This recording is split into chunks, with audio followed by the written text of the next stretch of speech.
Bonjour à toutes, bonjour à tous.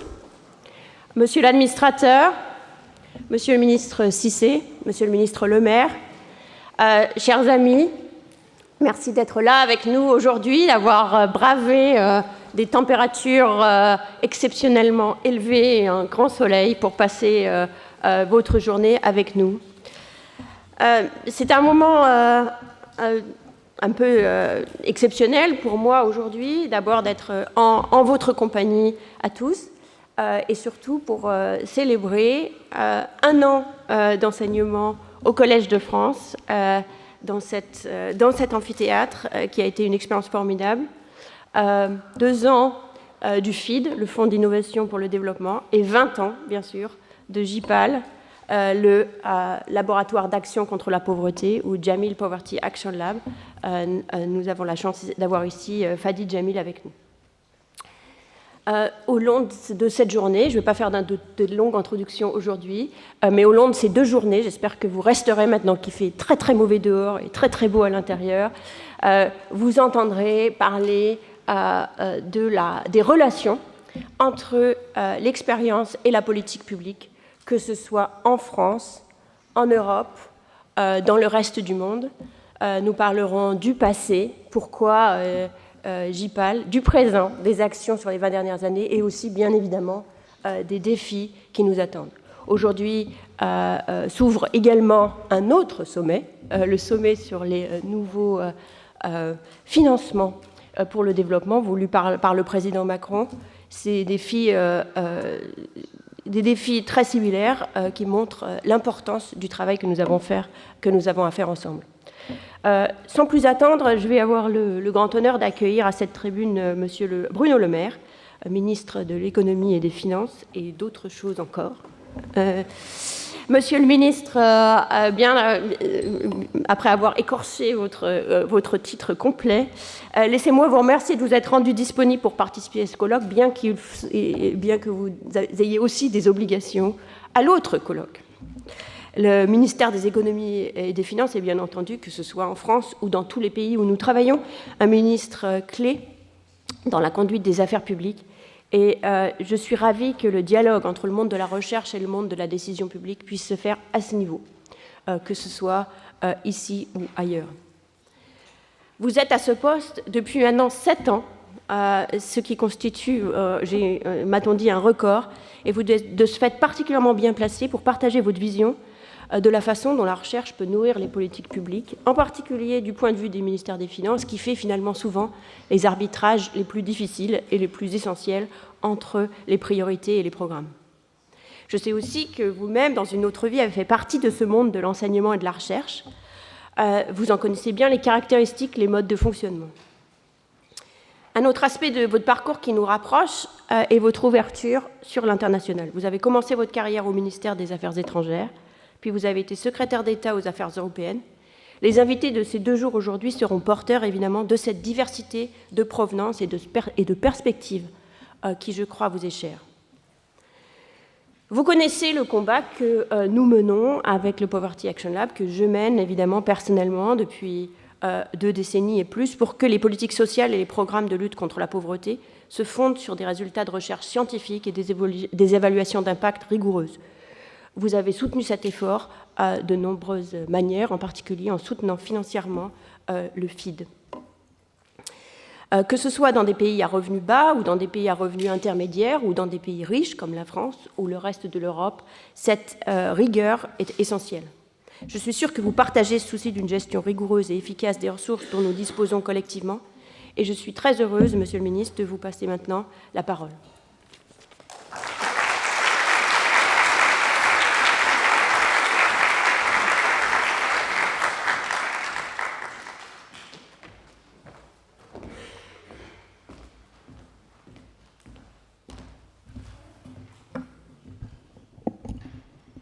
Madame la professeure, je ne sais pas comment on appelle un prix Nobel, donc on va dire chère Esther Duflo. Monsieur le ministre, cher Abdourahmane Cissé, ça me fait très plaisir de te retrouver ce matin à Paris. Je suis très heureux d'être parmi vous ce matin dans ce cadre unique, exceptionnel du Collège de France, au lieu de l'intelligence française.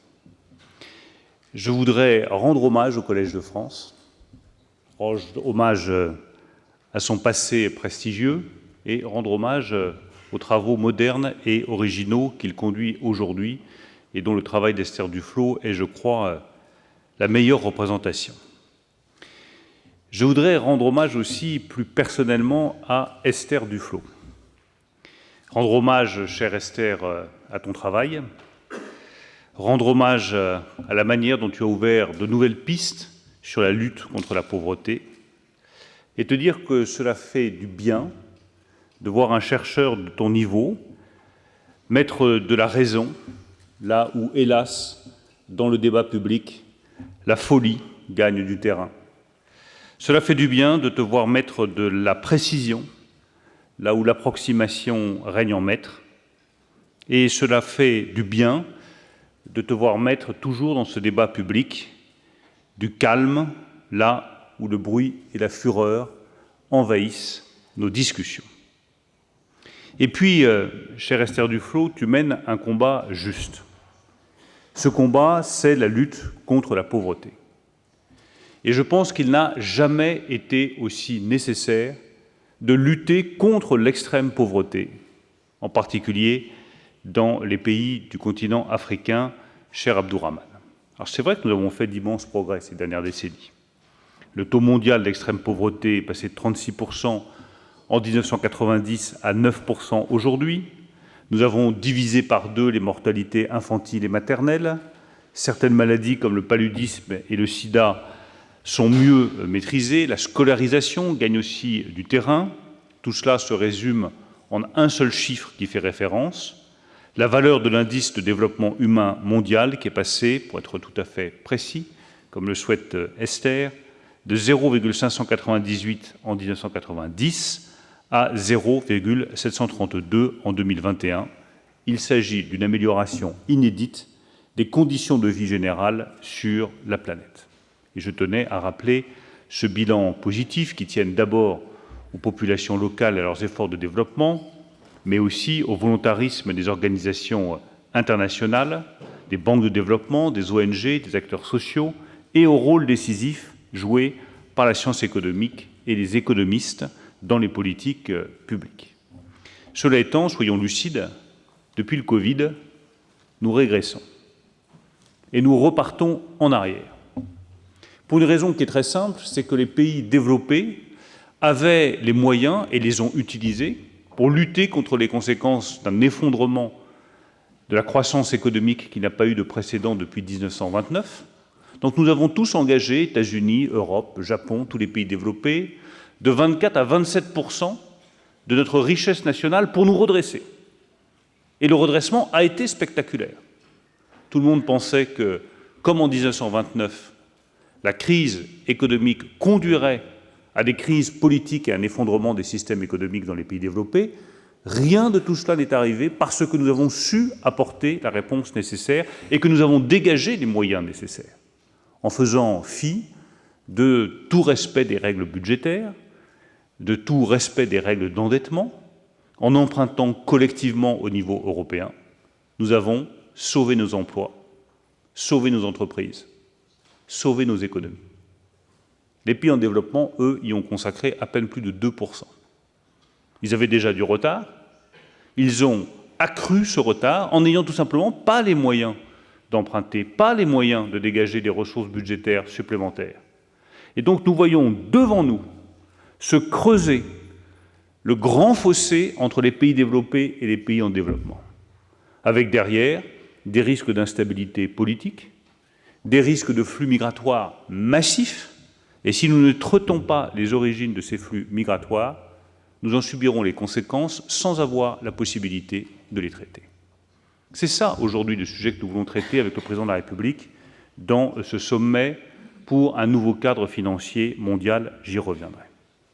Mais pour cela, nous avons besoin de diagnostics précis, de diagnostics fiables et de politiques fiables.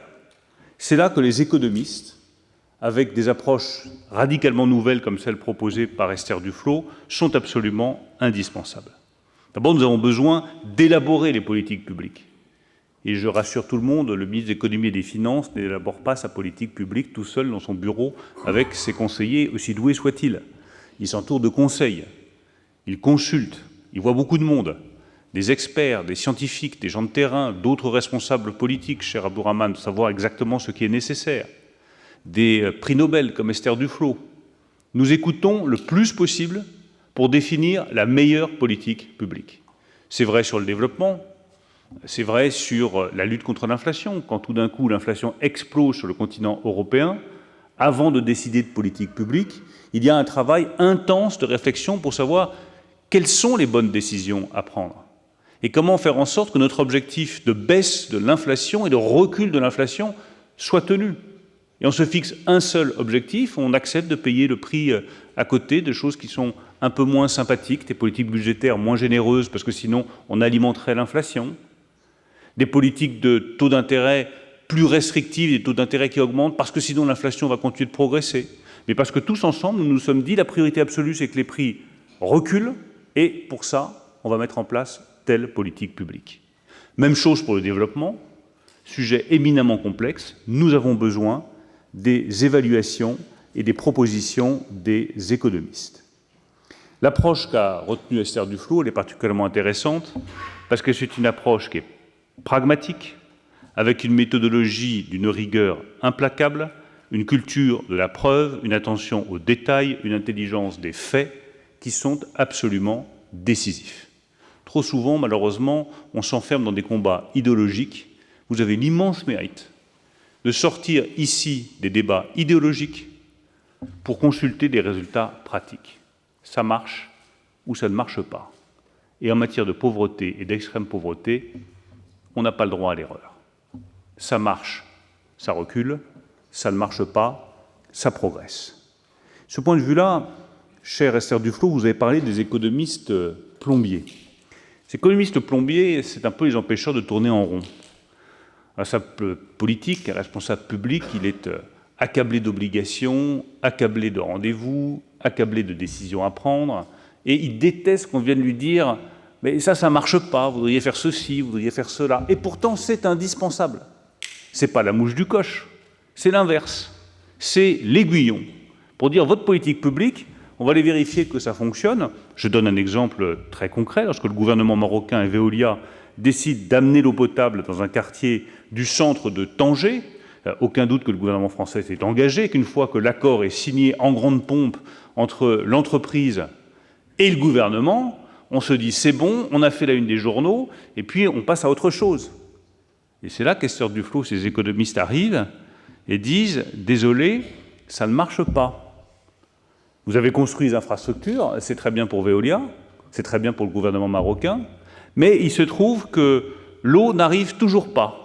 Donc il y a quelque chose qui ne va pas. » Et là, en l'espèce, ce qui n'allait pas, c'est que les procédures administratives de raccordement empêchaient les populations d'arriver à ce bien vital. C'est vous qui avez poussé les décideurs à simplifier les démarches. C'est vous qui avez exigé une modification des règles administratives. L'accès est passé de 10% de la population à 70% dans ce quartier très précisément. Vous avez fait œuvre utile. Vous avez été une empêcheuse de tourner en rond. Les responsables politiques en ont besoin. C'est pour ça que vous êtes essentiel.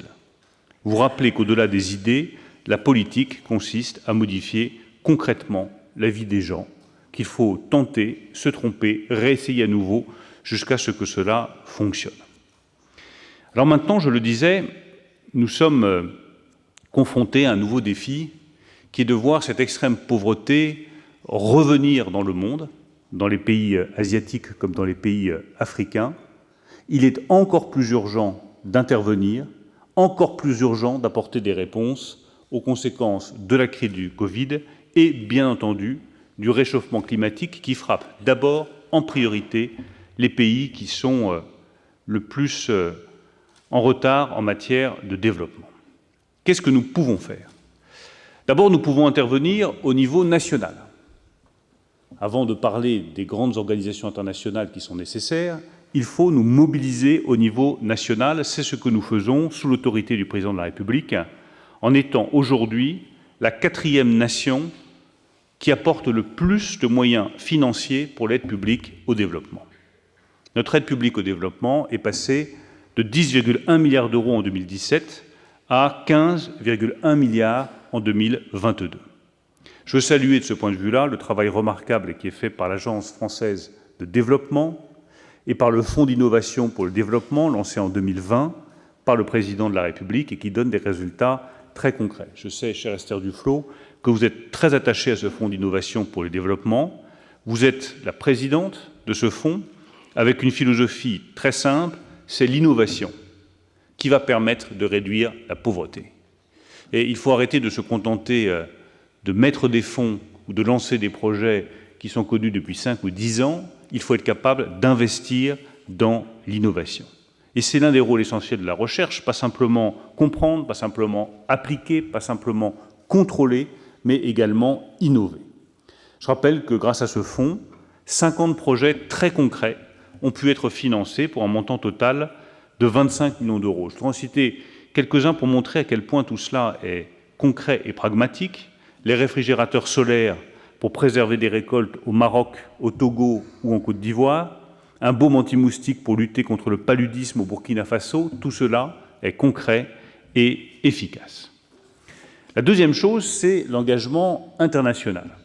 C'est tout l'objet du sommet pour un nouveau pacte financier qui a lieu en ce moment à Paris, qui va rassembler plusieurs dizaines de chefs d'État, dont la moitié venue du continent africain.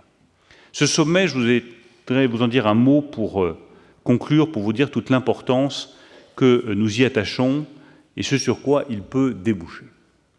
Dans le fond, depuis 1944, nous avons créé des institutions financières et un cadre financier qui a d'abord vocation à défendre les intérêts des nations occidentales et le cadre financier du monde occidental.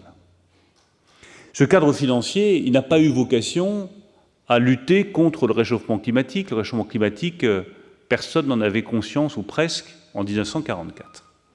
Il faut le faire évoluer. Il faut que ce nouveau cadre financier mette le climat au centre de ses préoccupations.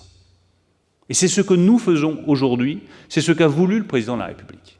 Dire arrêtons d'avoir un cadre financier qui gère les problèmes habituels, qui sont les problèmes de dette, de développement, s'il laisse de côté le problème central du XXIe siècle, qui est le réchauffement de la planète, il ne nous permettra pas de vivre tous de manière plus stable et tout simplement de manière plus appropriée. Donc nous devons modifier ce cadre financier international.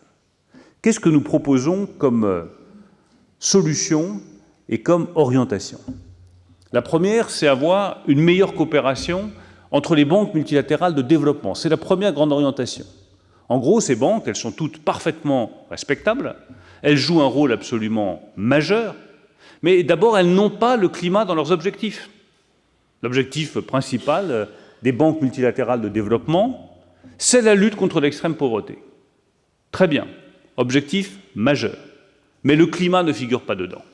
Et nous voulons, comme le fait Esther Duflo dans sa chaire, lier extrême pauvreté et climat. Nous devons faire ce lien entre l'extrême pauvreté et les conséquences du réchauffement climatique. Esther Duflo, que j'ai vu cette semaine, vous donnera tous les chiffres, ils sont très frappants. Les premiers pays, une fois encore, à souffrir économiquement et humainement du réchauffement climatique, ce sont les pays en situation d'extrême pauvreté. Nous devons donc avoir comme direction pour les banques multilatérales de développement l'extrême pauvreté et le climat. Deuxième chose, si nous mettons le climat, ce sont des phénomènes globaux. Donc il faut arrêter avec les projets dans lesquels chaque banque multilatérale de développement vient planter son drapeau en disant « c'est mon projet, à moi, que j'ai financé moi-même ». Waste of time, waste of money. Il faut des projets globaux, à l'échelle d'une région. Quand il y a des épisodes de sécheresse, ça ne va pas toucher telle nation dans le cadre de ses frontières. Ça va toucher toute une région. Donc il faut des projets régionaux et sortir de la logique du drapeau pour aller vers la logique globale du traitement des problèmes. Troisième chose, prenons des risques. Elles ont des bilans formidables, ces banques. Qu'elles utilisent mieux leur bilan. Qu'est-ce que ça veut dire concrètement? Ça veut dire qu'elles acceptent de prendre un tout petit peu plus de risques tout en gardant leur natation financière, chacun sait qu'elle est importante, En utilisant mieux leur bilan et en prenant plus de risques, elles peuvent dégager 200 milliards de dollars. Voilà la première orientation. Mieux utiliser les banques multilatérales de développement pour lutter contre l'extrême pauvreté provoquée par le climat. Ça a l'air très simple quand je vous le dis comme ça. Ça a représenté des mois, pour ne pas dire des années de combat du président de la République, de son ministre des Finances, de sa ministre aux Affaires étrangères pour faire bouger les lignes. Parce qu'évidemment, quand on prend plus de risques pour la banque, on a toujours le risque que les nations doivent remettre au pot un moment ou un autre, ça inquiète tout le monde, donc c'est long, c'est difficile, mais c'est nécessaire, parce que vous voyez que les sommes en jeu sont les seules à la hauteur des défis. Deuxième grande proposition, utiliser les moyens du Fonds monétaire international. Il y a un outil un peu barbare, ça s'appelle les DTS, les droits de tirage spéciaux. Nous voulons les convertir en prêts concessionnels, c'est-à-dire des prêts à des taux particulièrement avantageux. Vous voyez bien qu'à un moment où les taux d'intérêt explosent, offrir aux pays en situation d'extrême pauvreté des moyens de financement particulièrement attractifs, à hauteur cette fois de 100 milliards de dollars, c'est vital. Et je pense que nous allons y arriver à l'occasion de ce sommet. Troisième grande orientation, utiliser l'argent du privé. Il y a plein d'argent à travers la planète, mais il faut qu'il bascule des intérêts privés vers les intérêts collectifs.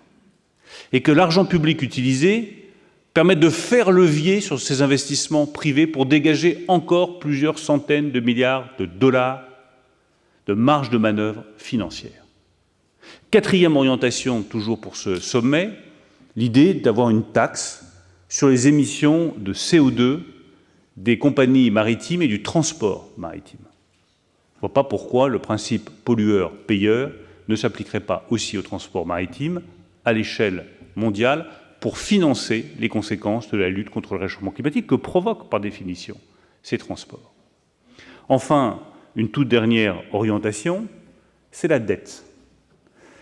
La dette pèse comme un fardeau trop lourd sur les épaules des pays en situation d'extrême pauvreté. Il faut restructurer ces dettes. Ça prend beaucoup de temps parce que là aussi, les créanciers, ils ont toujours envie de récupérer leur argent. Donc ça a l'air très simple de dire on va restructurer la dette de tel pays en situation de pauvreté. Dans la réalité financière, c'est infiniment plus complexe, mais c'est vital. Nous avons réussi à le faire à l'initiative du Club de Paris et nous avons un créancier majeur dont la présence aujourd'hui à Paris est décisive, c'est la Chine. La présence du Premier ministre chinois aujourd'hui à Paris sera décisive pour améliorer le traitement de la dette des pays qui sont les plus touchés par l'extrême pauvreté. Et nous faisons aussi une proposition très concrète qui méritera d'être expertisée par Esther Duflo et par sa chaire, c'est de prévoir une clause climat dans la dette des pays les plus pauvres. Je trouve cette idée géniale, car comme toutes les idées géniales, elle est simple et j'arrive à la comprendre. C'est un peu la mesure pour moi des bonnes idées, celles qu'on peut comprendre facilement. On mettrait dans chaque service de la dette des pays les plus pauvres une clause climat, au titre de laquelle, quand il y a un événement climatique grave qui touche un pays, il ne paye plus le service de sa dette.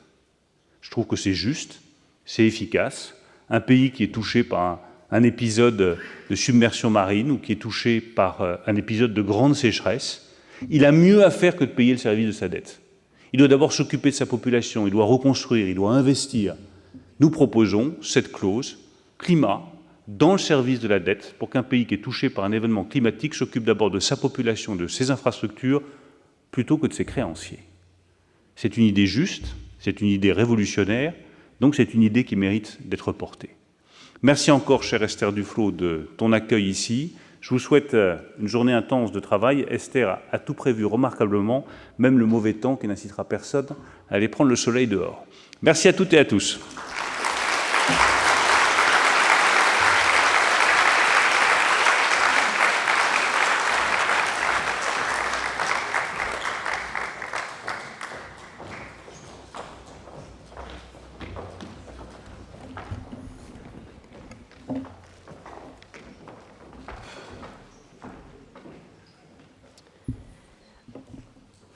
Le ministre Le Maire s'excuse car il doit foncer à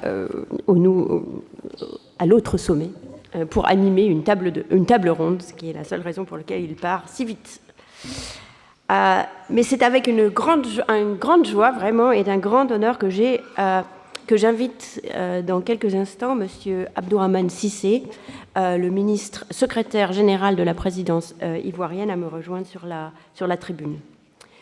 Le ministre Cissé est ingénieur, diplômé de l'École polytechnique de Paris et de l'Institut français du pétrole, où il a obtenu un master en sciences économiques et en gestion des ressources pétrolières. Ensuite, il a travaillé dans la finance quelques années avant de rejoindre son pays, la Côte d'Ivoire, pour le servir en 2012.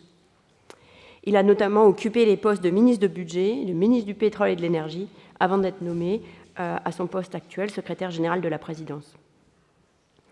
J'ai eu l'immense plaisir de rencontrer Monsieur le ministre à Abidjan l'année dernière, en marge de l'école d'été sur l'évaluation et la transformation des politiques publiques, que nous avions organisée en Côte d'Ivoire, en collaboration avec l'NCA, l'école de statistique à Abidjan.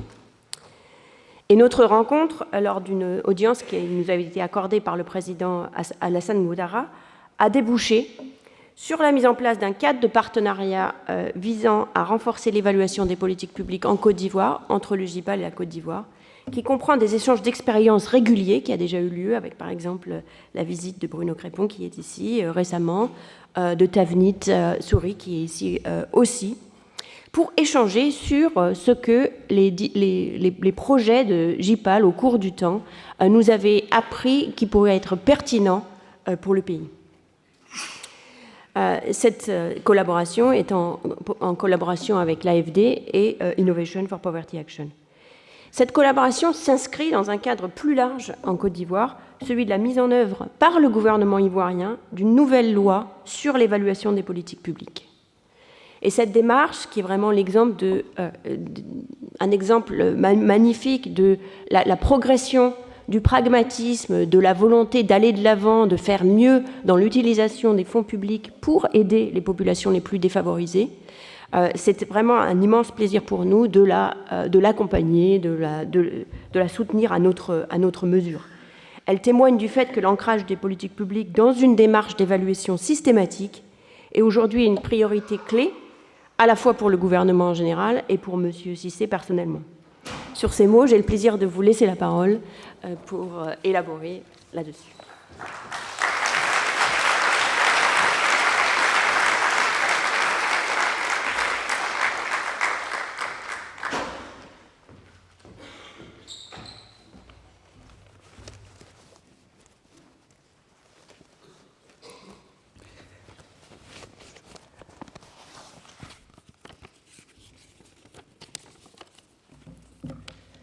Chère Esther, chers professeurs et chercheurs, chers partenaires au développement, c'est un réel plaisir pour moi de participer à ce colloque sur la lutte contre la pauvreté.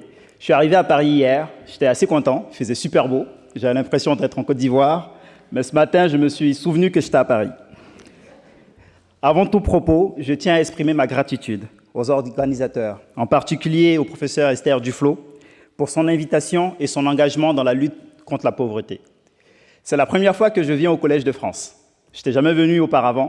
Je pense que si j'avais choisi une carrière de chercheur, j'aurais peut-être eu l'occasion de venir participer à des forums et à des conférences ici. Mesdames et messieurs, en plus du défi climatique et sécuritaire, ces dernières années ont été marquées par des crises inédites à travers le monde.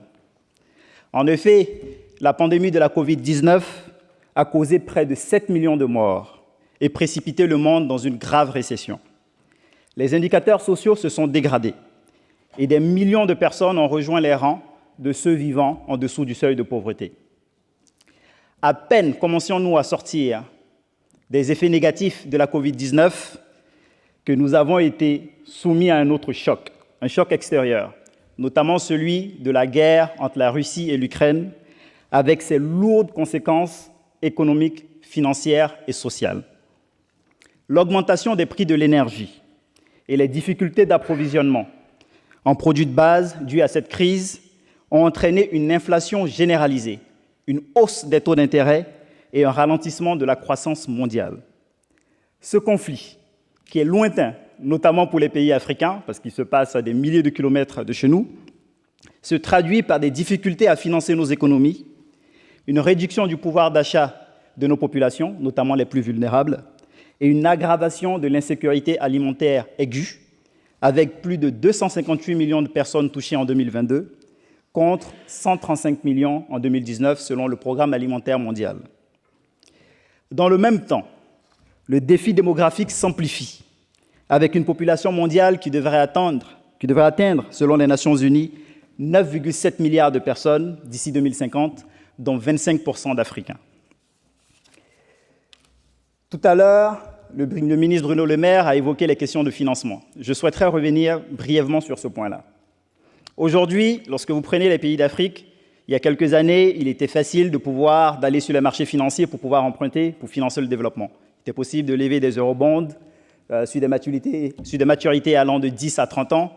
Aujourd'hui, la quasi-totalité des pays africains ne peuvent pas aller sur les marchés financiers. On peut compter sur les bouts des doigts les pays qui peuvent encore se financer à des taux en dessous de 10% sur les marchés financiers internationaux. Donc vous avez notamment le Maroc, l'Afrique du Sud et bien entendu la Côte d'Ivoire grâce à la politique que nous menons. Mais c'est quasiment impossible. Et si vous ne pouvez pas lever des financements à long terme pour financer votre développement, c'est quasiment impossible de pouvoir mener votre politique de développement.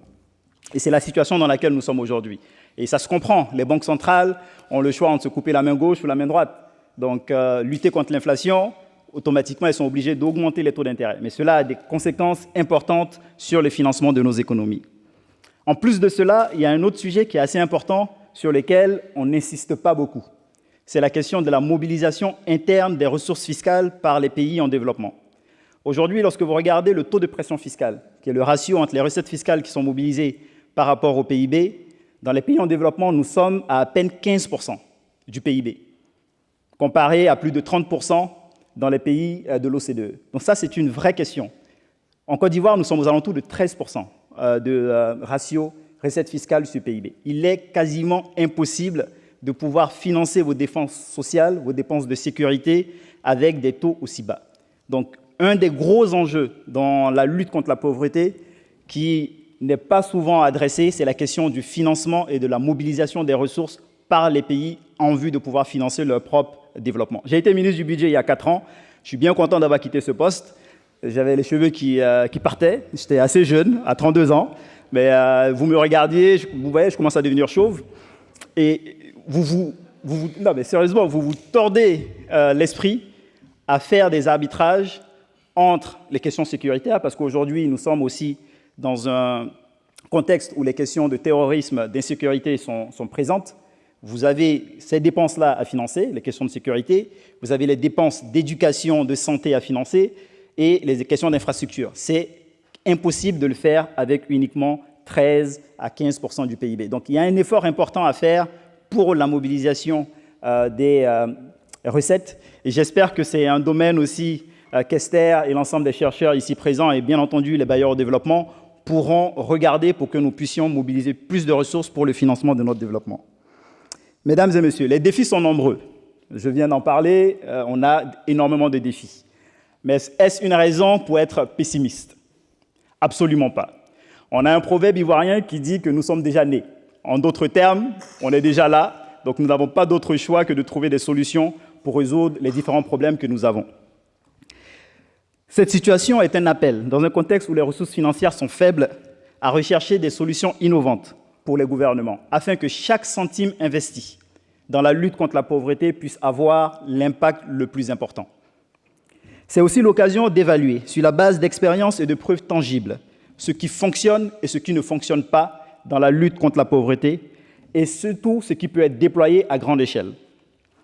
En effet, les politiques et programmes de gouvernement visent à éradiquer non seulement la pauvreté, mais le plus important aussi, c'est de veiller à ce qu'une fois que nous sortons des personnes de la pauvreté, qu'elles puissent effectivement rester en dehors de la pauvreté. Nous avons souvent des cas où vous arrivez à mettre en place des politiques, les personnes sortent de la pauvreté et 2 ans, 3 ans après, elles reviennent encore en dessous du seuil de pauvreté. Donc il nous faut des politiques qui soient pérennes et qui permettent de résoudre une fois pour de bon ces questions-là. Don't get me wrong, je ne dis pas qu'il faut aller copier des politiques ailleurs, parce que ce qui marche dans un pays ne marchera pas forcément dans une autre région du monde. Mais le plus important, c'est de voir comment est-ce qu'on peut adapter en mettant la sauce locale ce qui a marché ailleurs et voir comment est-ce qu'on peut l'utiliser dans d'autres pays. À ce stade de mon propos, permettez-moi de parler un peu de la Côte d'Ivoire. Sinon, vous savez, mon président ne sera pas content et le gouvernement ne sera pas content. Et puis surtout, je dis ça pour rigoler, mais surtout parce que nous avons fait beaucoup d'efforts et nous venons de très loin. Et nous sommes aujourd'hui en train de faire en sorte que nous puissions avoir des politiques qui marchent, de sorte à pouvoir sortir nos populations de la pauvreté. Entre 2000 et 2010, la Côte d'Ivoire a traversé une période assez difficile de crise sociopolitique. Pendant ces années-là, les indicateurs macroéconomiques étaient moroses et le taux de pauvreté a atteint 55% en 2011. La stratégie du président Alassane Ouattara et du gouvernement a été de mener une politique assez expansive pour stimuler la croissance en veillant à ce que cette croissance-là soit la plus inclusive possible. Ainsi, le taux de croissance sur la période 2012-2019 en Côte d'Ivoire a été en moyenne de 8%. Pendant l'année 2020, avec la Covid, nous avons eu un taux de croissance positif de 2%, alors qu'elle était négative dans la plupart des pays du monde. Depuis la sortie de la Covid 2021-2022, nous avons un taux de croissance de l'ordre de 7% qui devrait se poursuivre au cours des prochaines années.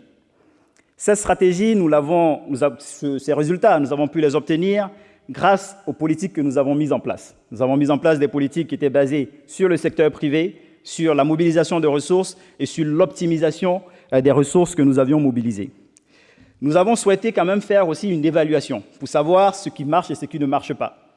Parce que, comme je l'ai dit, les ressources sont rares, donc il faut veiller à ce qu'elles soient utilisées de la meilleure façon possible.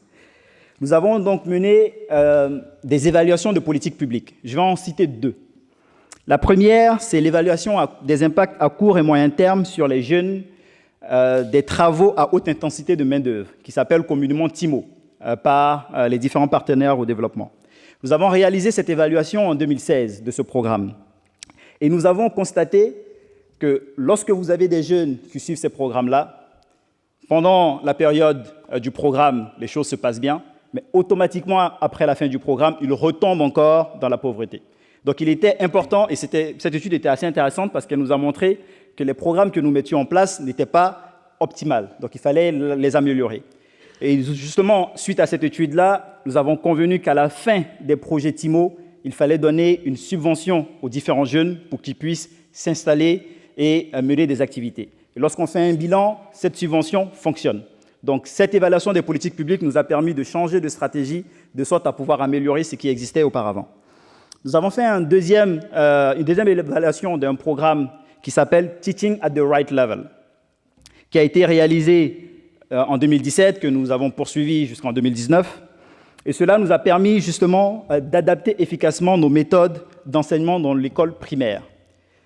Avec ce qui a été fait et les résultats que nous avons vus par la suite, cela nous a permis d'améliorer les capacités des élèves, notamment dans les calculs simples, où nous sommes passés d'un pourcentage d'élèves qui pouvaient faire des calculs simples de l'ordre de 12% sur la population cible que nous avions choisie, à 63%. Donc vous voyez le changement que nous avons, parce que nous nous sommes rendus compte que les méthodes classiques ne marchaient pas, et le Teaching at the Right Level, l'évaluation nous a montré que c'était possible justement de pouvoir avoir des résultats meilleurs. Donc nous visons aujourd'hui une extension de ce programme, de sorte à pouvoir impacter l'éducation au niveau de nos jeunes. Esther l'a indiqué plus tôt, pour optimiser nos ressources, nous avons décidé d'aller beaucoup plus loin.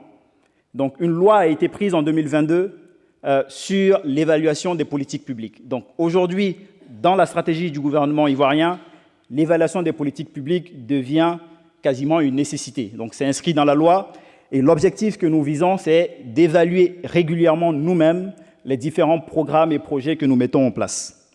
En juillet 2022, nous avons organisé à Abidjan, en collaboration avec l'Agence française de développement, merci Thomas d'être présent, de JPAL, IPA et le Fonds d'innovation pour le développement, une école d'été sur l'évaluation des politiques publiques. À cette occasion, le président Alassane Ouattara et le professeur Duflo ont décidé de renforcer la collaboration par le biais d'ateliers de partage d'expériences sur des thèmes clés de notre économie, ainsi que par la formation. C'est ainsi qu'au cours du premier semestre de l'année 2023, 2 ateliers de formation ont eu lieu en Côte d'Ivoire. Donc c'est le lieu de remercier le professeur Duflo ainsi que l'AFD, ainsi que les équipes de IPA et JPAL pour leur accompagnement dans ce cadre. Nous avons eu des séminaires d'échange d'informations, de partage d'expériences sur des questions liées à la protection sociale et à l'emploi des jeunes. Je me réjouis également de la prochaine visite en juillet 2023 à Abidjan d'Esther Duflo ainsi que de ses équipes et de l'AFD, au cours de laquelle nous prévoyons de concrétiser notre partenariat dans la formation à travers un programme de certification en évaluation des politiques publiques. En effet, notre stratégie, c'est de faire en sorte que nos cadres et chercheurs ivoiriens soient capables de pouvoir mener eux-mêmes les politiques d'évaluation, les évaluations des politiques publiques. Donc la formation est vraiment importante. Donc nous avons cette loi-là. Avec ce partenariat et ces certificats en formation des politiques publiques, nous serons à même de pouvoir nous-mêmes systématiser et faire nos évaluations assez régulièrement. Mesdames et messieurs, la lutte contre la pauvreté est l'affaire de tous, car le monde est interconnecté. Et les conséquences de ce fléau sont notamment les hausses massives d'immigration clandestine que nous voyons et l'insécurité dans le monde. Donc, il ne s'agit pas d'un problème d'un pays ou d'un autre, il s'agit d'un problème global, d'un problème mondial que nous devons adresser ensemble.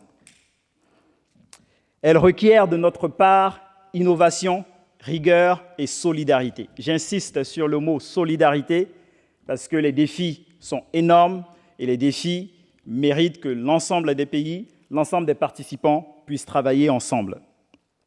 Pour les chercheurs que vous êtes, je vous invite et je vous encourage à poursuivre vos efforts car votre travail est crucial pour éclairer les décideurs politiques dans leurs pistes de solutions et leurs prises de décision. Pour les décideurs politiques, nous sommes condamnés, avec la raréfaction des ressources et les attentes de plus en plus pressantes de nos populations, à faire preuve d'innovation et à optimiser nos ressources. Je vais terminer par les institutions partenaires, ce qu'on appelle communément les bailleurs de fonds.